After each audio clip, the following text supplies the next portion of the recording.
Louvado seja o nome do Senhor para todo sempre. Fazendo as minhas leituras devocionais, me deparei com uma frase e o Espírito Santo de Deus falou comigo. A frase era a seguinte: você pode transformar as suas preocupações em orações. Diga assim comigo: eu posso transformar as minhas preocupações em orações. Quando eu li isso, o Espírito Santo de Deus falou comigo da seguinte forma, no meu coração: eu posso não. Em minha vida, eu tenho que transformar todas as minhas preocupações em oração. Porque é exatamente isso que o Senhor nos ensina em sua palavra. Quer ver uma coisa? Quantas preocupações tivemos nesse dia ou nessa semana? Pense na sua vida. Como você lidou com elas? Como? Talvez você, sob reflexo dessas preocupações, ainda se encontra meio turbado, quem sabe alguns até desesperado. São tantas as preocupações na vida pessoal, familiar, espiritual, profissional. Eu passei, já testemunhei aqui, uns 5 anos numa luta. E eu dormia pensando sobre, e eu acordava pensando sobre. Eu entrava no carro, saía, e na minha intimidade com Deus eu dizia: quem sabe é hoje que o milagre acontece, o meu cativeiro muda, e o Senhor muda a minha sorte. Quantos se deixam levar pelas preocupações? A angústia toma conta. Outros perdem o equilíbrio emocional, se tornando facilmente explosivos. Outros perdem o equilíbrio espiritual e deixam de crer. Esquecem, por causa das circunstâncias, que para Deus não há nada impossível. E muitas pessoas, quando são tomadas pelas preocupações, até adoecem fisicamente. Guarde isso. Transformar suas preocupações em oração não é uma possibilidade, tem que ser algo comum na sua vida. Por quê? Porque as preocupações consomem a nossa força. Se não estivermos firmados, comprometem a nossa paz e a nossa vida. Mas o resultado na vida daqueles que transformam suas preocupações em orações é o que o apóstolo Paulo ensina: não andem ansiosos por coisa alguma, mas em tudo, olha aí, transforme em tudo, seja qual for a situação, seja qual for o problema, seja qual for o dilema, em tudo, não deixe a ansiedade lhe dominar, mas em tudo, pela oração, irmão, não despreze a oração. É pela oração, pela súplica e com ações de graças, apresentem tudo a Deus. E qual a consequência? A paz de Deus, que excede todo entendimento, vai guardar a tua mente e o teu coração em Cristo Jesus. É assim que você vai começar essa semana, e eu profetizo essa palavra sobre a sua vida. Você vai começar na paz do Senhor. Amém? Paulo está nos ensinando exatamente isso. Transforme suas preocupações em orações. Porque só quem transforma suas preocupações em oração consegue entregar tudo ao Senhor e não viver ansioso por nada, experimentando em sua vida a paz dele, que excede todo entendimento. Somente a paz dele, irmão, para fazer isso. Quantas preocupações dessa vida querem nos atormentar? Quantos? O que é que nos aguarda nesse ano? Como é que vai ser? Como é que chegaremos ao fim de 2021? Não temos o que temer. Sejamos prudentes, apresentando tudo ao Senhor e desfrutando dessa paz que só o Senhor tem para dar. Quero trazer à sua memória a canção que o Thales entoou aqui. As noites mal dormidas. Você sabe o que é isso? Alguém sabe o que é isso? as noites mal dormidas, as preocupações da alma. Baruque diz assim: eu não vou guardar mais para mim. Por quê? Porque existe um lugar que eu posso me desfazer de tudo isso. Existe um lugar que eu posso trocar esse fardo. E mesmo quando tudo está extremamente difícil, há um lugar que eu posso descansar. Talvez você não saiba, e o Senhor lhe trouxe aqui para você saber disso hoje. Você foi criado por Deus para viver nesse lugar que eu vou te apresentar hoje. E se você não estar nele, hoje é noite de você correr para esse lugar. Que lugar é esse? É a tua presença, Senhor. Eu quero falar sobre duas coisas de modo muito simples e objetivo. Diga assim: a tua presença. Fala mais forte, diga: a tua presença e o teu olhar. Eu vou te mostrar desde quando Deus olha para você, nunca te perdeu de vista. Eu vou te mostrar um episódio na Bíblia, no momento muito difícil, de um homem que andava com Cristo, e no momento mais difícil, Jesus fita o olhar nele. Nos momentos mais difíceis da sua vida, pode crer, Deus está no seu trono de glória, com os olhos dele fitos em você. Conhece as tuas lágrimas, sim ou não? Conhece todas elas. Conhece a tua labuta, conhece a tua dor, conhece o teu choro, ele conhece tudo, amém? Mas eu quero que você saia daqui hoje consciente de como era antes de Cristo realizar a obra no Calvário e se tornar o novo e vivo caminho, como era antes disso. Hoje o véu foi rasgado. Digo isso com toda tranquilidade porque isso é ensinado nesse lugar. Você não precisa de mim para buscar Deus, senão eu estaria recosturando o véu que fazia separação e que só permitia o sumo sacerdote uma vez por ano desfrutar da presença. Deus estava ali, por trás do véu. Jesus se tornou o novo e vivo caminho, e talvez você ainda hoje não esteja nessa presença. Vamos ver o que nos diz a palavra. Hebreus capítulo 4, abra sua Bíblia, por favor. Hebreus capítulo 4. Eu quero ler com os irmãos e amigos os versos de 14 a 16. As noites mal dormidas, as preocupações na alma. Não vou mais caminhar com esse peso me atormentando, não. Eu tenho um lugar para me derramar. Você achou aí Hebreus capítulo 4? Diz assim o texto, verso 14. Portanto, visto que temos um grande sumo sacerdote que adentrou os céus, Jesus, o Filho de Deus, apeguemo-nos com toda a firmeza à fé que professamos, pois não temos um sumo sacerdote que não possa compadecer-se das nossas fraquezas, mas temos sim alguém, Cristo, como nós, que passou por todo tipo de tentação, porém sem pecado. Assim, aproximemo-nos do trono da graça com toda a confiança, a fim de recebermos misericórdia e encontrarmos graça que nos ajude no momento da necessidade. Olhe para mim. Para falarmos sobre a bênção que temos hoje, e me escute, bênção essa que muitos não valorizam, que é poder desfrutar da presença de Deus. Embora alguns também tenham conhecimento dela, mas não vivem como deveriam viver nessa presença.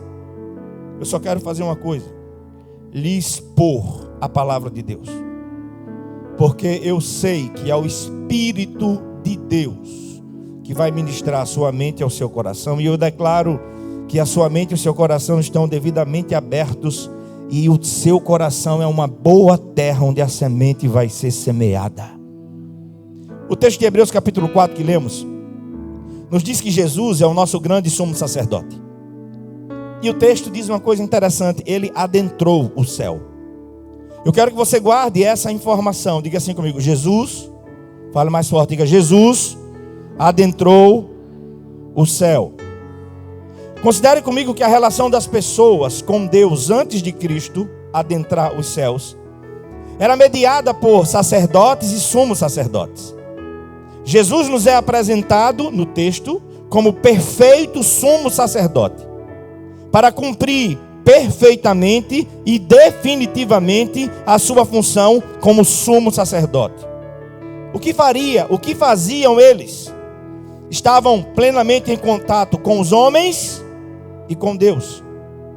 A tarefa do sacerdote, do sumo sacerdote, consistia em levar a voz e a consciência da presença de Deus aos homens. E eles eram o meio pelo qual introduziam os homens à presença de Deus.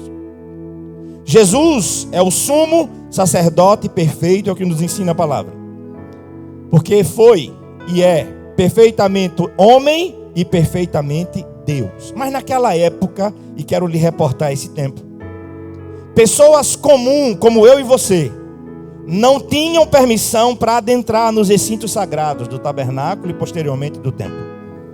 Os sacerdotes só podiam chegar até o véu que dava para o Santo dos Santos. Apenas o sumo sacerdote, uma vez por ano, adentrava no lugar santíssimo. Se você quiser mais detalhes sobre isso, leia depois Êxodo capítulo 16. Agora, todos os sacerdotes e sumos sacerdotes ministravam nos recintos do templo e do tabernáculo. E essa era uma ministração terrena, realizada aqui na terra.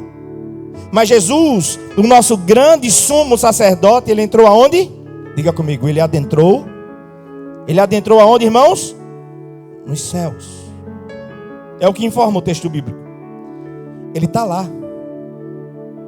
Nesse exato momento, fazendo, sabe o quê? Intercedendo pela minha vida e pela sua vida. Porque Hebreus vai dizer que ele está à direita de Deus e vive para interceder por nós. Só ele te leva a Deus. Mais ninguém. Só Cristo. Religião nenhuma. Somente Jesus e mais ninguém. Na Bíblia temos diferentes usos do substantivo céu na língua grega, podendo significar firmamento estrelado, céu dos anjos e os supremos céus, ou seja, o céu da presença de Deus. Por isso Paulo vai falar aos coríntios que conheceu o homem, falando dele mesmo, que foi levado ao terceiro céu. E significa dizer que Jesus está ministrando como perfeito sumo sacerdote na própria presença de Deus. Lembre-se, um detalhe da crucificação: tudo isso foi feito para que hoje, eu e você, estejamos vivendo na presença dele. Você está na presença? Por isso que as coisas não se encaixam. Porque na presença dele, até quando está difícil, a gente caminha, a gente dorme, a gente vive, a gente luta, e ele nos dá a vitória. Lembre do detalhe da crucificação que está relatado em Mateus 27, versos 50 e 51. Anote apenas, diz assim o texto: depois de Jesus ter bradado novamente em alta voz, dizendo: Pai, em tuas mãos entrego o meu espírito. Depois de Jesus ter bradado assim, diz o texto, ele entregou o seu espírito. E diz a palavra, naquele momento, o véu do santuário foi rasgado, de alto a baixo. Dá um glória aí, irmão. O caminho foi aberto e permanece aberto. Eu só não sei se você já entrou por ele. E eu vim aqui te fazer pensar de forma muito simples sobre isso. O véu do santuário, o véu que antes somente os sumos sacerdotes passavam por ele, o véu que guardava o lugar santíssimo, onde se manifestava a presença de Deus, e apenas o sumo sacerdote desfrutava dela. Esse véu de 20 metros de comprimento, de 4 dedos de espessura, sem nenhuma costura, se rasga de alto a baixo.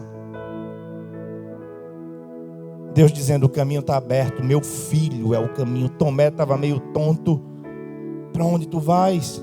Tomé está tanto tempo comigo e não sabe para onde eu vou. Não sei. Qual é o caminho? Eu, Tomé. Eu sou o caminho, eu sou a verdade, eu sou a vida. E ninguém chegará ao Pai se não for por mim. É Jesus. Ele te trouxe aqui. Ele te trouxe aqui para te dizer, numa paz interior, não se encaixe as coisas, porque você não está vivendo aonde Ele te criou para viver. Na presença dEle. Na presença. Por causa do que Cristo fez na cruz, está descoberto diante de nós. Até então, antes, todos viam apenas de fora, com olhares tímidos, com corações assustados. Agora, por causa de Cristo, qualquer um, diga assim comigo, qualquer um. Diga assim, qualquer um tem acesso a Deus. Qualquer um. Por meio de quem? Por meio de quem, igreja? Posso lhe dizer que atrás desse véu morava o Espírito de Deus. Esse é um elemento simbólico. Até esse momento Deus estava de certa forma oculto, era algo remoto. Mas na morte de Cristo, o caminho que estava fechado, agora se abre a todos os homens, a todos. Jesus tirou o véu que ocultava Deus dos homens e se tornou o único caminho que faz qualquer um chegar a Ele. Não se esqueça disso. Foi e sempre será por causa do que Cristo fez na cruz, que hoje ninguém mais necessita de um sacerdote para ter acesso a Deus. Ninguém.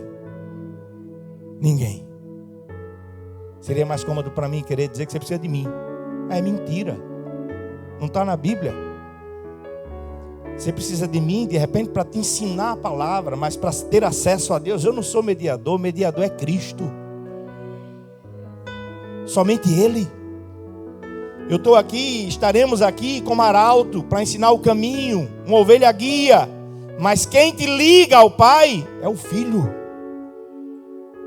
Todos têm acesso ao Pai. Desfrutar da presença de Deus hoje não é mais para uma casta seleta, porque Ele te amou. Depois de tomar conhecimento de tudo isso que a palavra nos relata, depois de tomar conhecimento de tudo que Jesus fez por mim e por você, para nos dar acesso direto à presença dEle, aí eu te pergunto, o que você tem feito com essa presença?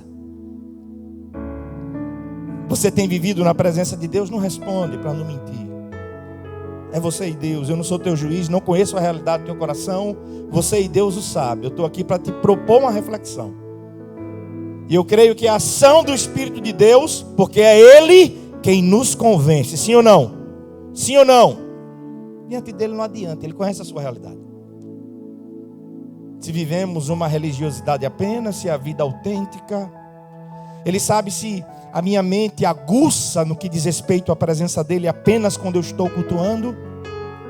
Se quando eu saio daquela porta para fora, essa consciência é aplacada e eu me permito fazer coisas que, se eu tivesse de fato consciência que estou na presença dEle, eu não faria. Ele conhece a sua realidade. Você está na presença? Ele criou essa presença para você viver nela e dela nunca sair. Em nossa vida espiritual, nos restam apenas essas duas opções. Tá certo, a presença de Deus está em todos os lugares. Mas quando eu digo estar na presença de Deus, é andar em intimidade, em obediência. Adão foi expulso por causa da desobediência. Isaías 59, verso 1 e 2 vai dizer que por causa do pecado, e se nele você estiver entregue, o Senhor diz, você vai orar e eu não vou ouvir. Não vou lhe escutar. Porque para aquele que está fora da presença de Deus, há uma oração que tem que ser feita para que Deus ouça. É o que eu vou pregar domingo que vem. Arrependimento. Enquanto você não deixar o Espírito de Deus te convencer do pecado, da justiça e do juízo.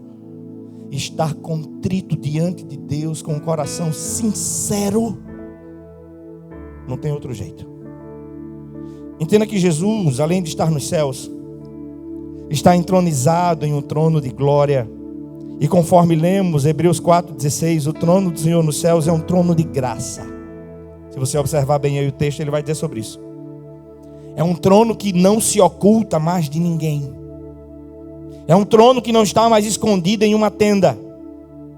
Porque ele se tornou, por causa do sacrifício perfeito de Cristo, ele se tornou perfeitamente acessível. Irmãos, ter a consciência que Deus está presente em nossa vida 24 horas por dia faz toda a diferença. Tem um exemplo que eu dou sempre vou dar. É clássico para mim. José, depois de todas as agruras na sua vida, poderia ter chutado o pau da barraca e vivido uma vida assim: vou me permitir.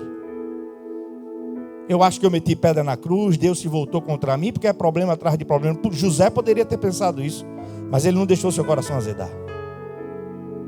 A mulher não era feia, a mulher era bonita, estava cheirosa, vestida sensualmente, porque é assim que o diabo faz. É assim que ele faz. Deita-te comigo. Ele olha para ela e diz assim: como poderia eu fazer isso contra o meu Deus? Se tivesse no texto José dizendo: eu não posso fazer isso com teu marido, você não acharia nada demais, sim ou não? Sim ou não? Consideração a quem deu a oportunidade a ele. Mas não. A consciência da presença de Deus na vida de José é o diferencial. Por isso, quando lê Gênesis de 37 a 50, que é a história de José, você vai ver várias vezes a Bíblia dizer assim: e o Senhor estava com José. A presença dele, a presença do nosso Deus. Você tem essa consciência? Eu quero ser livre no espírito, amém? Amém? Aqui o seu linguajar é mais controlado, mas lá no trabalho você se permite conversas e piadas de dúbio sentido? Você acha que uma coisa é aqui e outra é lá fora? Cuidado com a religiosidade. Que não seja o pastor a te impedir de fazer algo. O pastor está chegando, o irmão, eita, o irmão. Não, irmão. Onde a gente estiver, os olhos do Senhor estão sobre nós. E que isso não gere peso, medo, terror, não. Que isso seja uma bênção. Porque isso traz paz para a minha e para a sua vida. Escute. Algumas pessoas possuem a triste capacidade de colocar uma máscara para cada ambiente que frequenta. Na igreja, a sua consciência acerca da presença de Deus é mais aguçada. No ambiente de trabalho, já se dá espaço para participar de conversas indecentes. É como se o Senhor não estivesse ali. Se perdermos em nossa vida a consciência da presença de Deus, estamos perdidos. Se perdermos a consciência da presença de Deus, estamos perdidos. Se não nos conservarmos na presença de Deus, a nossa vida não encontrará o seu sentido. Agora, irmãos e amigos, se a consciência que tivermos da presença de Deus em nossa vida for plena, sabe o que vai acontecer? Você será autêntico. Autêntico. O mesmo, a mesma em casa, o mesmo, a mesma na igreja, o mesmo, a mesma na faculdade, o mesmo, a mesma no trabalho. Porque o que te constrange, o que determina as tuas ações e reações, o teu comportamento, o que você fala, como você age, é a presença de Deus. Lembra de José? Eu não posso fazer isso contra o meu Deus. Para José, literalmente, está ele, a mulher, e quem está ali? Quem está ali? posso fazer isso não. Porque eu vivo na presença de Deus. Essa presença nos impede de viver na prática do pecado. Não somos perfeitos. A Bíblia diz que somos pecadores, mas não podemos viver na prática do pecado. Somos imperfeitos. Todos nós, todos. Estamos sendo trabalhados, não somos obra acabada, mas a presença de Deus faz toda a diferença. Precisamos de um relacionamento pessoal com Deus. Precisamos de intimidade profunda para viver literalmente 24 horas do dia, direcionado pelo Senhor. 24 horas. Não pode ser só quando você vem para a igreja. Não, tem que ser em todo tempo. Sabe por quê? Sabe o que é que a presença de Deus vai fazer na sua vida? Ela te dará descanso. Você vai caminhar em intimidade com Ele. Você vai ouvir a voz que acalma a sua alma, o seu ser. Você vai ouvir o que Jairo ouviu na hora que disseram: não perturbe mais o mestre, porque a tua filha morreu. Jairo, continue crendo. O dia terminou difícil. O Espírito Santo de Deus diz para você: continua crendo. Prossegue. Continua. Eu sou a força que se aperfeiçoa na tua fraqueza. Continua. Há um bálsamo em Gileade que vem sobre mim e sobre você para curar. Nessa noite, nessa olaria, você será renovado para começar uma semana maravilhosa na presença do Senhor. Sabe o que acontece na presença dEle? Recebemos dEle força e coragem. Isaías 41:10. Por isso não tema. Tu entra no teu quarto, dobra o teu joelho, busca o Senhor e Ele te diz: não tema, pois eu estou com você. Não tenha medo, pois eu sou o seu Deus. Sabe o que acontece quando estamos na presença dEle? Recebemos do Senhor sabedoria necessária para vivenciar as situações da vida com equilíbrio. Tiago 1:5, na presença dEle, quem tem falta de sabedoria, peça, porque Ele dá. E você vai agir da forma correta. Recebemos na presença do Senhor força para fazermos o que é preciso diante das adversidades. Paulo disse aos Filipenses no capítulo 4, verso 12 e 13. Paulo nos ensina que podemos enfrentar na presença do Senhor toda e qualquer dificuldade. Retire da sua vida todo e qualquer vitimismo. Ou você crê na palavra ou você não crê. Salmo 103. Ele conhece a nossa estrutura e sabe que somos pó.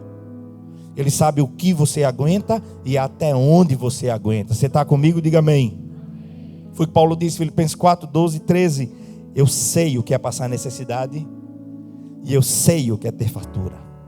Aprendi o segredo de viver contente em toda e qualquer situação, seja bem alimentado e até com fome, tendo muito ou passando necessidade. Nele eu posso todas as coisas. Na presença dele você vai continuar. Na presença dele você e eu somos renovados. Na presença do Senhor recebemos em nosso coração e em nosso espírito a certeza que no tempo aprazado por Deus, Ele vai agir. Agora no tempo dele, não é no tempo da gente. Olhe para quem está do seu lado e diga assim: é no tempo dele. Para quem está do outro lado, diga: é no tempo dele. Mas Ele vai agir. É o que diz a palavra ou não, irmão? Salmo 37, 5. Primeira coisa que você tem que fazer: entregue a sua vida a Ele.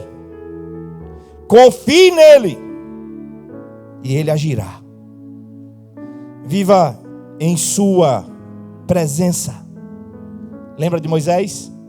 Ô irmão, quanto mais o Senhor nos permite viver em intimidade, mais nós queremos de Deus. Mais. Moisés já tinha visto tanta coisa. Tanta coisa. Moisés já tinha tido tantas experiências com Deus. Moisés já viu Deus responder a oração dele, mas chega aqui em Êxodo 33, 21, diz assim o texto. Você conhece o contexto. Moisés chega para o Senhor e diz assim: eu quero ver a tua face. E o Senhor disse: Moisés, homem nenhum verá a minha face e viverá. Homem nenhum. Mostra-me a tua glória. Aí o Senhor diz assim: tá bom. Há aqui um lugar na fenda da rocha onde você vai ficar. Estando lá, devidamente posicionado no lugar que ele disse, a Bíblia vai dizer assim: Moisés viu Deus pelas costas. Isso é só para quem vive na presença. Agora, essa presença é para uma casta seleta? É para uma casta seleta? É apenas para os pastores da IBK? É? É não, irmão. É para qualquer um. Diga aí para o seu irmão, diga assim: é para qualquer um, irmão. Para quem está do outro lado, diga: é para qualquer um, irmão. Olha o que Moisés ouve: eis aqui, Moisés, um lugar junto a mim. Que lugar é esse? É um lugar mais perto, Moisés. É um lugar de intimidade. É só para quem de fato se conscientiza e reconhece a importância de viver na minha presença. Moisés talvez não precisasse pedir isso. Mas a gente vai precisar da nossa vida toda para conhecer a Deus em parte. Porque plenamente só na eternidade. Então, na minha e na sua vida, sempre tem que haver uma sede por mais de Deus. Se você concorda com isso, diga amém. Aí Êxodo 33, versos de 7 a 11, vai dizer assim. Está escrito: Moisés costumava montar uma tenda do lado de fora do acampamento. Ele a chamava de tenda do encontro. Quem quisesse consultar ao Senhor ia à tenda fora do acampamento. Sempre que Moisés ia até lá, todo o povo se levantava, ficava em pé à entrada de suas tendas, observando até que ele entrasse na tenda. Assim que Moisés entrava, a coluna de nuvem descia e ficava à entrada da tenda, enquanto o Senhor falava com Moisés. Quando o povo via a coluna de nuvem parada à entrada da tenda, todos prestavam adoração em pé, cada qual na entrada da sua própria tenda. Escuta, irmão, isso é para quem vive a intimidade do Senhor. Verso 11: o Senhor falava com Moisés face a face, como quem fala com seu amigo.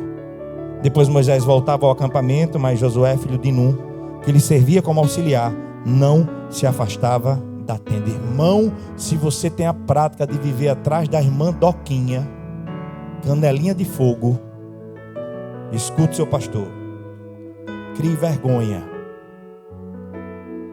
porque o caminho foi aberto. A sua tenda, entre no seu quarto, feche a porta, se humilhe diante de Deus. Deus vai te ouvir e Ele vai manifestar a presença dEle na sua vida. Tem profeta sobre a terra, irmão? Tem. Nós cremos nisso. Nós cremos no agir do Espírito de Deus. Nós sabemos disso. Mas ninguém vai me representar diante de Deus. O caminho foi aberto. Eu vou buscá-lo, irmão. Eu não quero muleta. O caminho foi aberto. Eu falo e o Pai me ouve. Você fala e o Pai te ouve. Você foi criado para viver nessa presença. E eu tenho que te fazer pensar: você está nela? Existe um lugar perto do Senhor, bem próximo, a fenda da rocha, onde o Senhor permitiu Moisés ir mais além. Esse lugar é a presença de Deus. Não é apenas no momento do culto, ou quando lemos e meditamos na palavra em casa, que devemos estar na presença de Deus. Não, irmãos, é a vida toda, é o tempo todo. Para quem vive uma profunda intimidade com o Senhor, a vida só tem razão se for vivida na sua presença. Quem já pisou no Santo dos Santos, em outro lugar, não sabe viver. O tempo passou e eu preciso terminar. Outra coisa, o olhar do Senhor está fixo em você. Quando começou isso, pastor? Salmo 139, verso 16. Os teus olhos viram o meu embrião. Diga assim: os teus olhos viram o meu embrião. Primeira fase da gestação. Você não era nem um feto. Um óvulo fecundado. Deus já te via. Deus já te via. E quando Ele te viu a partir desse primeiro momento da sua existência, naquele momento, Ele já preparou todos os dias da sua vida. Ele tem um plano para você e para a sua família. Eu quero dar destaque só nesses dois textos. Quando começou isso? Quando você era um óvulo fecundado no ventre da sua mãe. E esse olhar do Senhor para conosco, Ele falha em algum momento? Nunca. Nunca. Nos momentos mais difíceis da sua vida, até de fraqueza, Ele nunca te perdeu de vista. Escuta. Lucas 22, versos de 59 a 62. Cerca de 1 hora mais tarde, outro afirmou: certamente esse homem estava com ele, pois é Galileu, falando sobre Pedro. Pedro respondeu: homem, eu não sei do que você está falando. Falava ele ainda quando o galo cantou. Aí diz o texto: o Senhor se voltou. Pedro está seguindo. Eu gosto de, quando leio isso, parar para poder me transportar para o contexto bíblico. Pedro está seguindo Jesus de longe, irmão, com medo. Jesus está sendo julgado, levando para lá, para cá, arrumando lá para crucificá-lo. Quando ele nega, o texto diz que na hora que ele nega, Jesus voltou o seu olhar para ele e olhou diretamente para Pedro. Eu já peguei sobre isso aqui. No momento de fraqueza, no momento que ele nega, depois disso o galo canta. Quando Jesus olha para Pedro, diz a Bíblia que Pedro se lembrou da palavra que Jesus disse: depois que você me negar a terceira vez, o galo canta. Quando Pedro afirmou para Jesus: eu estou pronto para morrer. E Jesus disse: Pedro, Satanás queria peneirar você. Eu que tenho intercedido por ti. Mas tem uma coisa, Pedro: quando você se converter, tu vai ser uma bênção. Ele não desiste de você. Agora, o olhar dele para você não te salva. Você só será salvo por Cristo se você viver aonde? Na presença dele. E só tem um que pode te levar para essa presença. Quem é a igreja? Quem é a igreja? Feche os seus olhos. Você está vivendo na presença de Deus?